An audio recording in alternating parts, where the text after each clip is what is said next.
আচ্ছা, আজকে আমাদের আলোচনার যে টপিক সেটা হচ্ছে আমাদের ভেক্টর ক্রস গুণন। এখন আমরা ভেক্টর ক্রস গুণন অর্থাৎ আমরা ভেক্টরের দুইটা গুণন করি জেনারেলি, একটা হচ্ছে ভেক্টরের ডট গুণন আর একটা হচ্ছে ক্রস গুণন। আমরা ভেক্টরের ডট গুণন কেন করি আর ক্রস গুণন কেন করি? আমরা ক্রস গুণন মূলত করি দুইটা ভেক্টর রাশিকে একটা ভেক্টর রাশিতে রূপান্তর করার জন্য আমরা কি করি, ক্রস গুণন। আর ডট গুণন কি জন্য করি, ডট গুণন করি দুইটা ভেক্টর রাশিকে একটা স্কেলার রাশিতে রূপান্তর করার জন্য। অর্থাৎ ভেক্টর ভেক্টর যখন ক্রস গুণন হয় তখন আমরা কি পাই, ভেক্টর আরেকটি নতুন ভেক্টর রাশি। তাহলে আমরা এখান থেকে লিখতে পারি, কি লিখতে পারি, এ ক্রস বি, এই এ ক্রস বি এর মান আমার হচ্ছে একক ভেক্টর ইন্টু এর মান ইন্টু বি এর মান ইন্টু সাইন থিটা। অর্থাৎ আমার ভেক্টর যে ক্রস গুণনটা, ঠিক আছে, সেই ভেক্টর ক্রস গুণন করে তো আমি একটা নতুন ভেক্টর রাশি পাবো। সো ওই নতুন ভেক্টর রাশির যে তোমার অ্যাঙ্গেল ফর্মটা হইবে, দুইটা ভেক্টরের মাঝে অ্যাঙ্গেল ফর্মটা হইবে ওইটার সাইন থিটা ইন্টু দুইটা ভেক্টর রাশির মানের সমান হচ্ছে কি, ওই নতুন ভেক্টর রাশিটার মানের সমান। তাহলে আর এই যে আমি ইটা দিলাম, এইটা কি, এইটা হচ্ছে আমার একটা একক ভেক্টর। এখন আমরা একক ভেক্টর বলতে কি বুঝি?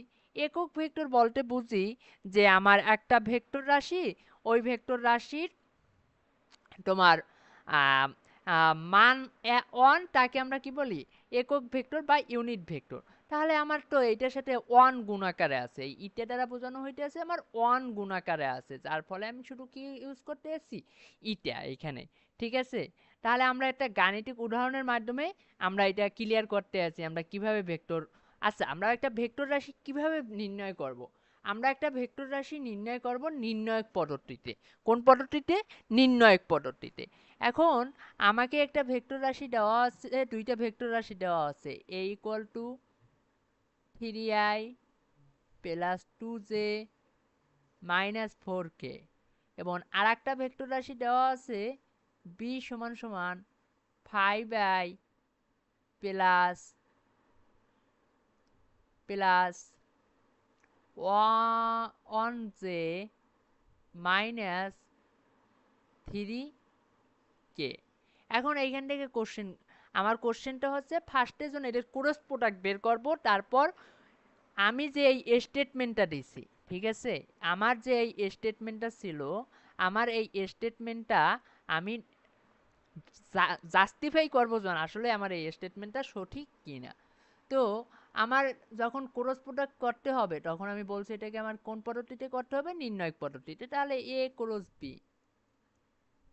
ক্রস বি সমান সমান কি হবে, আই জে কে। আই সোজা আই এর সহগগুলো বসে যাবে, তার মানে কত, 3 and 5। জের সোজা 2 এবং 1, কে সোজা -4 -3। এখন আমার কাজ কি, নির্ণায়ক পদ্ধতিতে সমাধান করা। যখন আমি আই নিয়ে কাজ করব, ঠিক আছে, যখন আমি আই নিয়ে কাজ করব তখন কি আমার এই রাশিটা বাদ যাইবে, তার মানে আমাকে আই নিয়ে শুধু কাজ করতে হবে। আই কি এইভাবে গুণ করতে হবে, অর্থাৎ উপর নিচ গুণ করতে হয়, আমরা জানি। 3 গুণে -6 মাইনাস 4 একে 4 -4, মাইনাসে মাইনাসে প্লাস প্লাস 4, সূত্রের মাইনাস জে। যখন আমি জে নিয়ে কাজ করব, ঠিক আছে, যখন যেই রাশিটা নিয়ে কাজ করব তখন ওই রাশিটা বাদ যাইবে, তার মানে কি আমার এইটা বাদ যাইবে। এখন আমার কোনটার উপর নিচ কাজ করতে হবে, এই আই এবং কে এর, তার মানে এইখানে কত আসে, -9, 4 5 20 প্লাস 20। এখন আমরা কাজ করব কাকে নিয়ে, আমরা এখন কাজ করব কে কে নিয়ে। যখন কে রে নিয়ে কাজ করব তখন কি যাবে, কে এর সহগগুলা বাদ যাবে, তাহলে কাকে কাকে গুণ করতে হবে, শুধু আই এবং জে। তার মানে প্লাস কে সূত্র অনুসারে 3 একে 3, 5 দুগুণে 10, তো এইটাকে যদি আমি শুধু সলভ করে আমি মানটা পাইতেছি -2i, এইখান থেকে পাইতেছি 11, -11 যে -3 কে, ঠিক আছে। তার মানে আমার এই যে নতুন ভেক্টর রাশিটা সেটাকে আমি সি দ্বারা ডিনোটেড করি এবং আমার নতুন ভেক্টর রাশিটা পাইলাম কত, -2i -11 যে -3 কে। অর্থাৎ আমরা ভেক্টরের ক্রস প্রোডাক্ট কিভাবে করব, আমরা ভেক্টরের ক্রস মাল্টিপ্লাই বা ক্রস প্রোডাক্ট আমরা করব কি নির্ণায়ক পদ্ধতিতে। তো নির্ণায়ক পদ্ধতিতে করতে গেলে প্রথম যে কলাম এবং প্রথম কলামটা বা প্রথম যেই সারিটা বলা হয়, যেই সারিটা হইবে এই সারিটা অবশ্যই কি আই জে এবং কে, তারপর আই এর নিচে আই এর সহগগুলো, জে এর নিচে জে এর সহগগুলো, কে এর নিচে কে এর সহগগুলো, তারপর আমরা নির্ণায়ক পদ্ধতিতে সলভ করে আমরা মানটা বের করব। এখন আমি যে স্টেটমেন্টটা দিছি এই স্টেটমেন্টটা জাস্টিফাই করি। তো ফার্স্টে জাস্টিফাই করার জন্য আমি এইখান থেকে সি এর মানটা বের করি। আমরা জানি সি এর মান সমান সমান কি হয়, আমরা জানি একটা ভেক্টর রাশি যদি আর সমান সমান x i plus y j plus z k হইতো, তখন ওইটার মান হইতো কি আর সমান সমান x square plus y square plus z square, এটার রুট। তার মানে এইটারও কি সেম কাহিনী, তার মানে -2 এর স্কোয়ার প্লাস -11 এর স্কোয়ার প্লাস -3 এর স্কোয়ার, এইটার রুট। যদি আমি এইখান থেকে সলভ করি, ঠিক আছে, আমি এইখান থেকে যদি সলভ করলে আমি যে মানটা পাবো আসলে সেই মানটা কত পাই, একটু দাঁড়াও ক্যালকুলেটরটা এনে নিই, তারপর আমি বলতে এসি। আচ্ছা ক্যালকুলেটর লাগবে না। 2 স্কোয়ার 4 যোগ 121 যোগ 9 130 134 √134, ঠিক আছে। তার মানে আমার এখান থেকে আমি পাইতে আছি সি এর মানটা √134 এর সমান। ক্যালকুলেটর তো অ্যাঙ্গেল নির্ণয়ের জন্য লাগবে, তো আমি অ্যাঙ্গেল নির্ণয়ের জন্য ক্যালকুলেটরটা একটু নিয়ে আসি।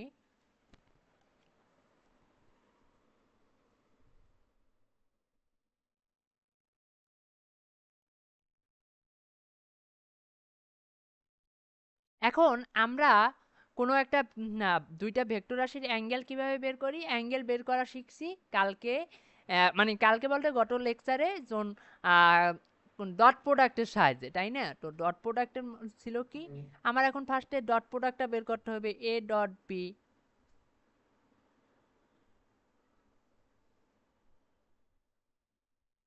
এ ডট বি যদি আমি করি এইখান থেকে, ঠিক আছে, তাহলে আমি কি পাই, 3i plus 2j -4k 5i plus j -3k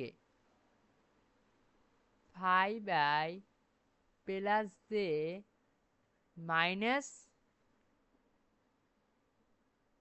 -3k। এখান থেকে যখন আমি সলভ করব, তার মানে 3 5 15 প্লাস 2 -12, যদি আমি এখান থেকে সলভ করি তাহলে আমি মানটা পাইতেছি 4। এখন আমার কি লাগবে, আমার এখন এখান থেকে লাগবে এর মান বি এর মান। এখন আমি এর মান বি এর মানটাও বের করে ফেলাই, তার মানে যখন আমি এর মান এবং বি এর মানটাও বের করব, এর মান সমান সমান হইতে আছে কত, 3 স্কোয়ার যোগ 2 স্কোয়ার যোগ -4 এর স্কোয়ার। এখান থেকে যদি আমি সলভ করার চেষ্টা করি তাহলে হয় 9 9 আর 4 13 13 আর 16 29 √29। বি এর মান, বি এর মানটা কত হয় দেখি, বি এর মানটা √x স্কোয়ার, এক্স এর সহগ কত, এক্স এর সহগ হচ্ছে আমার 513, 5 স্কোয়ার যোগ 1 স্কোয়ার যোগ -3 এর স্কোয়ার যদি আমি করি তাহলে 9 আর 1 10 25 √35, ঠিক আছে, √35। এখন আমরা কি জানি, আমরা জানি এ ডট বি সমান সমান এর মান বি এর মান ইন্টু কস থিটা। তার মানে আমার লাগবে কার মান, কস থিটা এর মান। কস থিটা সমান সমান কি হইবে, A dot B divided by এর মান বি এর মান সমান সমান কত হইতে আছে, a.b সমান সমান কত, আমার a.b সমান সমান 4, তার মানে আইতে আছে কত 4। a.b এর মান কত, √29 × 35, তার মানে √29 × 35 সমান সমান যদি আমি করি তাহলে আমার আসবে 29 গুণ 35, এটা রুট যদি করি √29 গুণ 35 1015, অর্থাৎ 4/1015 এখন দেখো আমি এখান থেকে cos থিটা পাইছি, এখন আমার যেহেতু cos থিটার মান পেয়ে গেছে, আমার ক্রস প্রোডাক্টে লাগবে কার মান, sin থিটার মান, তার মানে আমার sin থিটাটা বের করতে হবে। আমি sin থিটা কিভাবে বের করতে পারি দেখো তো, আমরা একটা সম্পর্ক জানি, সম্পর্কটার মাধ্যমে জানি জন sin theta equal two √1 minus cos square theta, তার মানে এইখান থেকে যদি আমি এটাকে সলভ করি তাহলে sin থিটার মান পেয়ে যাই, sin theta 1 minus cos square theta 4/√1015 সমান সমান কত হয়, 1 মাইনাস 4 16/1015, এটার রুট 0.992, 0.992। আচ্ছা এই মানটাও এখান থেকে লিখে রাখি, আমরা কত পাই, √134, 11.575, 11.575, তার মানে আমার এইটার কাছাকাছি মান পাইলে আমরা বুঝবো আমাদের স্টেটমেন্টটা ঠিক আছে। তার মানে এখন আমার কি বের করতে হবে, A B into sine theta, আর ইটা, ইটা তো আমার একক ভেক্টর, সমান সমান 1 গুণ এর মান কত পাইছি আমি, এর মান পাইছি √29, √29 গুণ √35 ইন্টু সাইন থিটা এর মান কত 0.992। যদি আমি এটাকে সলভ করি দেখো কত আসে, √29 গুণ 35 গুণ 0.992,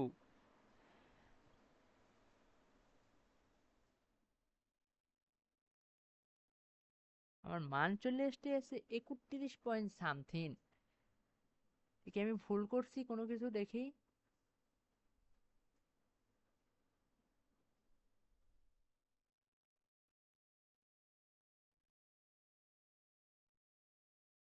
ওয়েট একটু দেখে নি ক্রস প্রোডাক্টে কোনো ভুল হয়েছে কিনা, ওইটা একটু দেখতে আছে, এদিকে তো কোনো ভুল হয় নাই আশা করি। 5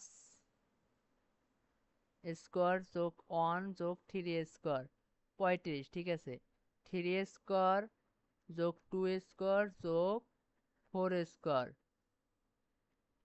29, ঠিক আছে, আর এখানে 3 5 15, 2 1 2, 3 4 12, ও এখানে ভুল হয়েছে, এখানে ভুল হয়েছে, 3 4 12 প্লাস 12, তার মানে এখানে আমার হইবে কত, এখানে আমার হইবে 15,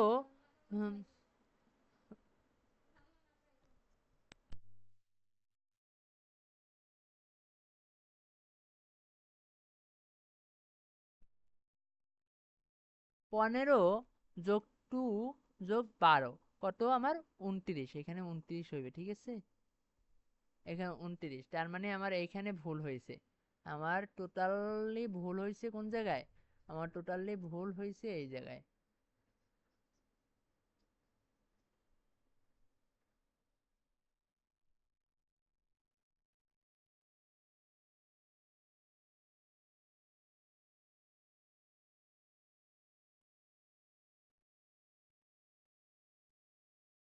তার মানে দেখো এখান থেকে আমি কি লিখতে পারি, আমি cos থিটা সরাসরি লিখে ফেলাই, cos theta equal to A dot B divided by এর মান বি এর মান সমান সমান দ্যাট ইকুয়াল টু হইতে আছে কত 29 ডিভাইডেড বাই √29 ইন্টু √35, এটাকে যদি আমি সলভ করি তাহলে আমি এখান থেকে লিখতে পারি √29 ডিভাইডেড বাই 35। তো আমরা এখান থেকে আমার লাগবে সাইন থিটার মান, তার মানে সাইন থিটা সমান সমান কি লিখতে পারি, সাইন থিটা সমান সমান রুট ওভার 1 - cos² থিটা। তার মানে আমার 1 - cos² থিটা মানে হইবে কত, 1 - cos² মানে 29/35। এটাকে যদি আমি সলভ করি তাহলে লিখতে পারি শুধু √6/35। এখন আমার লাগবে এ ডট বি ইন্টু, আমার লাগবে ইটা ইন্টু এ ডট বি এর মান ইন্টু সাইন থিটা।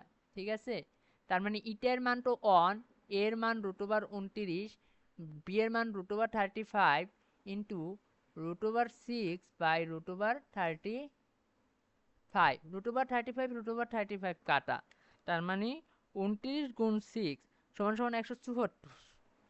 কিরে ভাই, তাও তো ভুল হইতে আছে।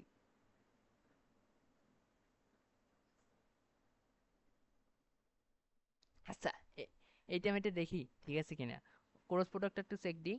√174, ঠিক আছে। এখন ক্রস প্রোডাক্টটা দেখি, 3 × -6, 4 × 4 +4, 3 × -9, 4 × 5 + 20, 3 × 3, 5 × 10,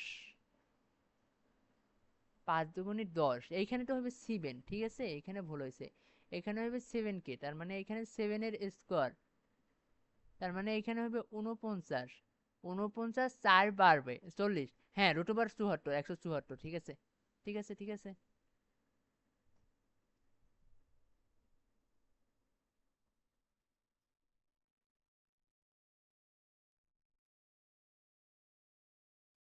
তার মানে এখান থেকে আমি কি দেখতে আসছি, এখান থেকে যে আমার মানটা আসলো সেটা একেবারে সেম এক্সাক্ট মান আসলো, কত, -2i প্লাস, এখানে লিখি -2i -2i মাইনাস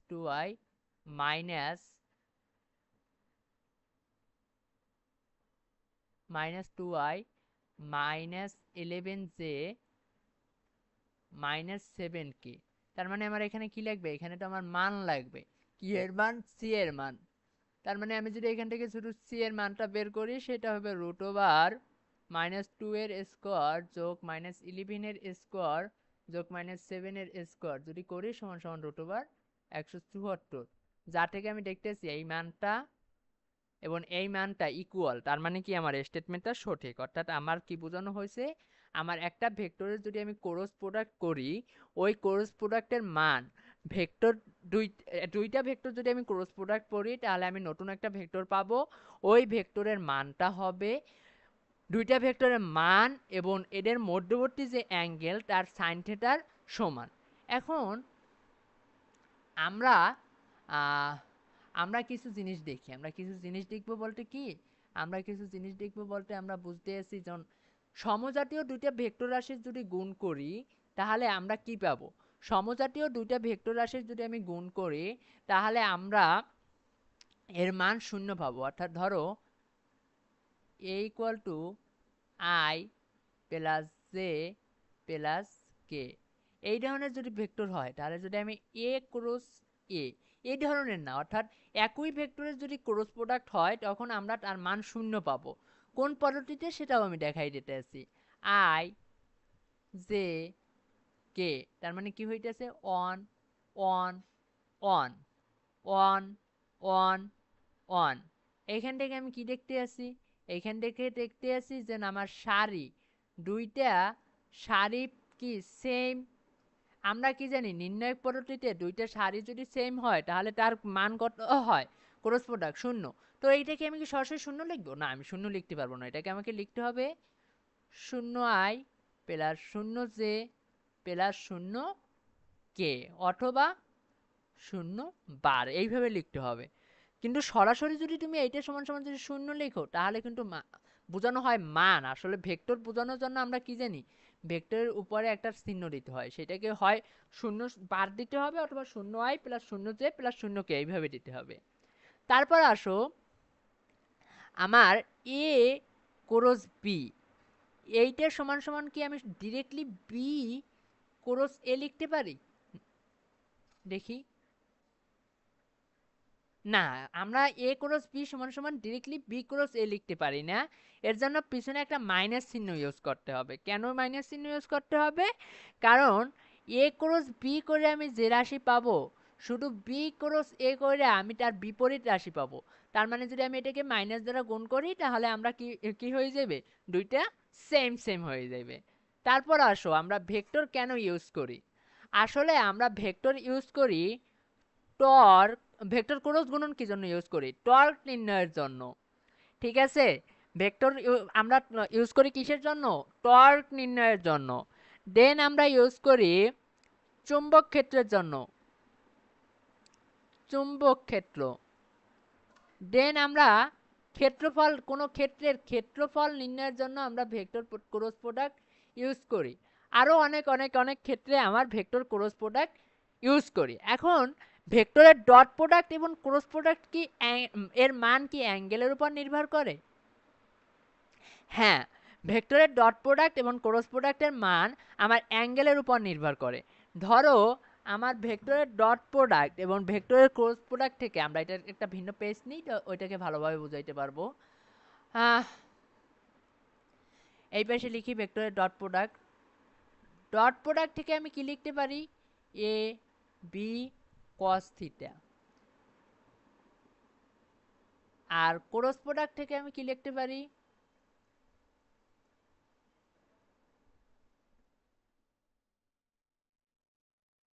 ইটার মান আর লিখলাম না, সাইন থিটা। তার মানে আমি এইখান থেকে দেখতে আসি যে আমার ডট প্রোডাক্ট এ এবং বি যদি কনস্ট্যান্ট হয় তাহলে আমার ডট প্রোডাক্টটা নির্ভর করতে কিসের উপর, কস থিটার উপর।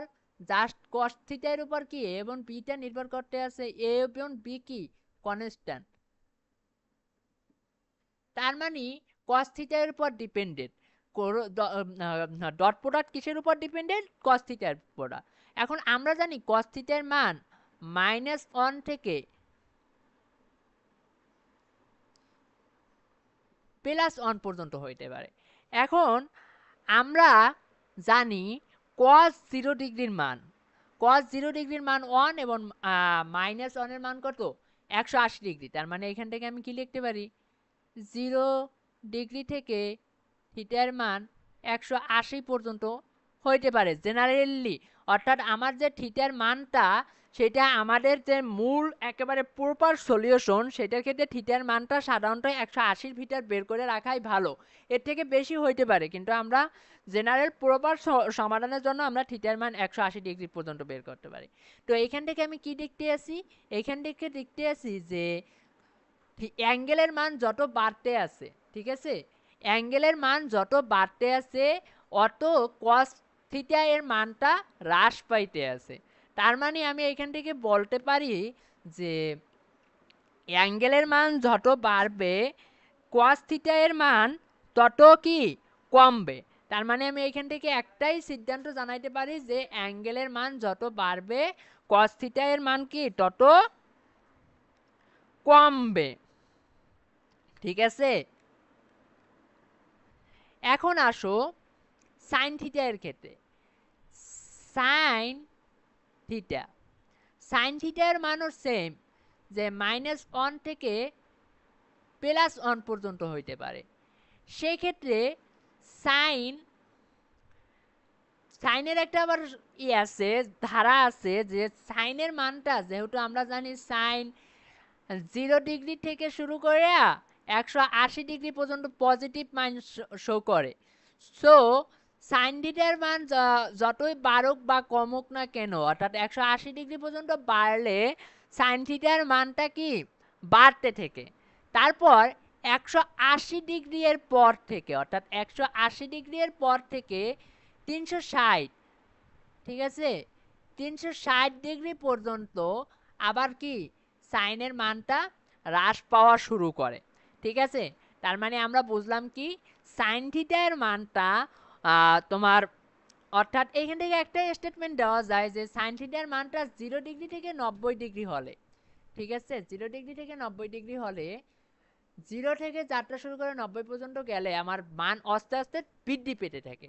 আবার 90 ডিগ্রি থেকে যখন আমার বেশি হয়, ঠিক আছে, 90 ডিগ্রি থেকে যখন 180 ডিগ্রির মান হয়, 180 ডিগ্রিতে আমার মানটা 0। তার মানে এইখান থেকেও একটা কথা বলা যায় যে সাইন থিটার মান যত বাড়তে থাকে অত মান 90 ডিগ্রি পর্যন্ত বাড়তে থাকে, তারপর 90 ডিগ্রির পর আবার কি হ্রাস পাওয়া শুরু করে। ঠিক আছে, ক্রস প্রোডাক্টের ক্ষেত্রে আমার ভিন্ন একটা মতামত, এখানে দুইটা মতামত দেওয়া যায়, বাট ডট প্রোডাক্টের ক্ষেত্রে একটাই মতামত যে থিটার মান বাড়তে থাকলে ডট প্রোডাক্টের মান কমতে থাকে। আর ক্রস প্রোডাক্টের ক্ষেত্রে 0 থেকে 90 ডিগ্রি পর্যন্ত প্রথমে বাড়তে থাকে, তারপর 90 থেকে 180 ডিগ্রির ভিতরে কি কমতে থাকে।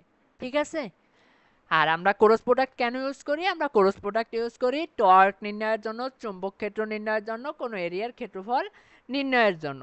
এখন আমরা ডট প্রোডাক্ট এবং ক্রস প্রোডাক্ট মিলিয়ে যত আমার গাণিতিক উদাহরণ, বাস্তব জীবনের উদাহরণ আছে এগুলো আলোচনা করব নেক্সটে। তারপর তোমার আমাদের ভেক্টর ইন্টিগ্রেশন, ভেক্টর ক্যালকুলাস অর্থাৎ ভেক্টর ইন্টিগ্রেশন, ভেক্টর ডিফারেন্সিয়েশন কেন আমরা ইউজ করব, তারপর ভেক্টর অপারেটর কি, এগুলো নিয়ে আমরা নেক্সটে কিছু ক্লাস আলোচনা করব। আশা করি সেই তোমাদের ভালো থাকবা, আমিও যেন ভালো থাকি। আল্লাহ হাফেজ।